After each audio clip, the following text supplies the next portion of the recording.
Mga kababayan, naririto na ang ating new generation banknotes. Maganda, makulay at makabago ang disenyo, ito'y nagbibigay buhay sa mga natatanging Pilipino, mga bagay, lugar at pangyayari na maipagmamalaki natin sa buong mundo.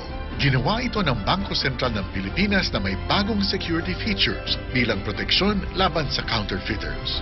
Gawa sa 80% cotton at 20% Philippine apaka, ang ating pera ay matibay at medyo magaspang ang texture.